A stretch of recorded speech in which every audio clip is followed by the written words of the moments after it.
The BBC needs fewer of a lot of staff, to be honest with you, mate, don't they? Hi, it's me again, and yeah, some headlines do make me chuckle.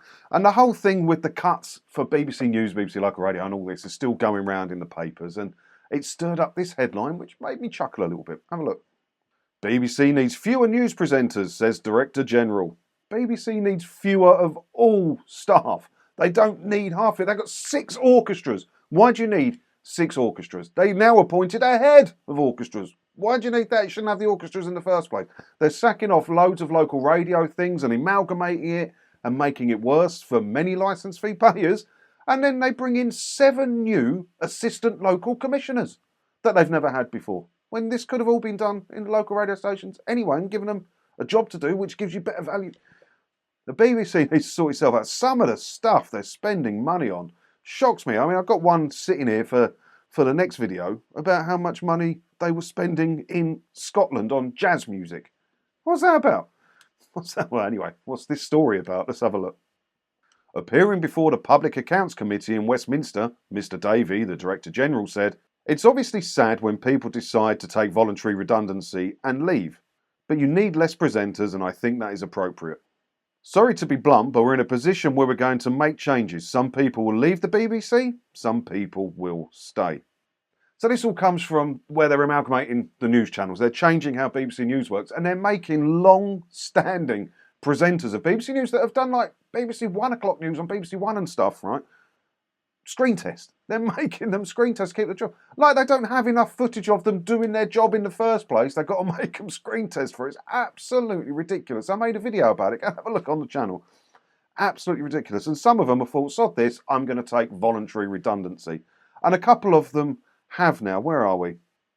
Yeah, Joanna Gosling, David Eads and Tim Wilcox. Familiar faces on the BBCs for decades have chosen to take voluntary redundancy rather than reapply for their jobs. So they'll be popping up somewhere on another news channel. There's plenty of news channels out there now, isn't there? You know, GB News has started up, and then the Telegraph's got something, and another paper's got something, and there's loads on YouTube now. They'll pop up again. They'll pop up again somewhere. But the BBC is just so wasteful, and it's nice to actually see them making cuts. Don't get me wrong. Credit where credit is due and everything. They are making cuts. But there's only a couple of defences for the licence fee, and that was the news and local radio. That was the most, they were the defences I hear the most. When I speak to people about the licence fee, now I love the BBC. I say, what do you love about the BBC? Why do you think you should pay the licence fee? Well, no one's doing local radio and local content like the BBC. And the news, you can trust it, and it's great. Oh, it's not, obviously. But the BBC are now changing both of those things, fundamentally changing them for the worse. For the worse. So where is the defence for the licence fee? Where is the defence for the licence fee?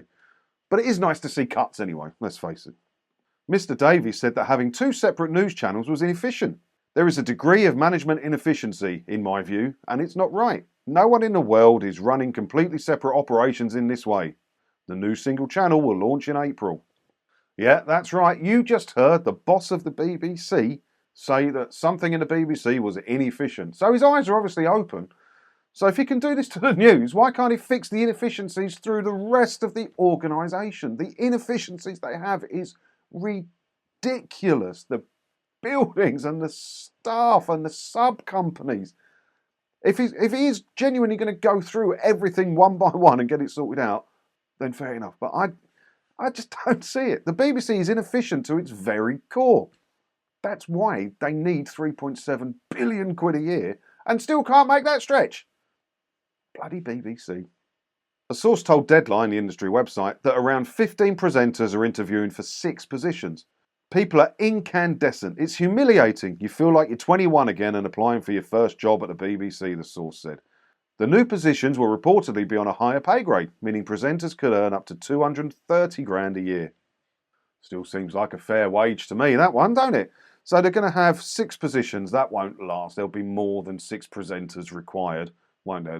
One will be off sick, and then another one will go off on maternity or something, and they'll have to bring more people in, won't they? But yeah, I think when these people get a job at the BBC, they think it's a job for life, like they're secure, like they're special, like the BBC is above, competing in the market. And now they're learning it. Said, look, it's humiliating. You feel like you're 21 again and applying for your first job at the BBC. You know, people do believe when you get in the BBC, it's a job for life. Not anymore. Not anymore. I don't think it's going to be long before there's huge change at the BBC, and a lot of people are going to be going. If I worked at the BBC, I'd be looking to go elsewhere now. I've said that before, haven't I?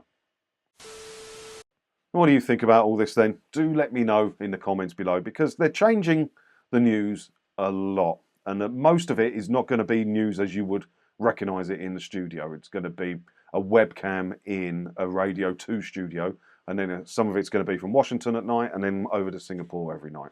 It's going to be very, very different. And it'd be hard to defend the licence fee if you're not getting the news, if that was one of the ways you defended the licence fee. And they're changing the local radio as well. I know, we all know it. It's been through the papers a lot. Let me know what you think about all this down in the comments below. And as always, thanks for watching. And don't forget to hit the subscribe button if you haven't already. Because that way, hopefully I'll see you in another video again soon, won't I? Ta-da.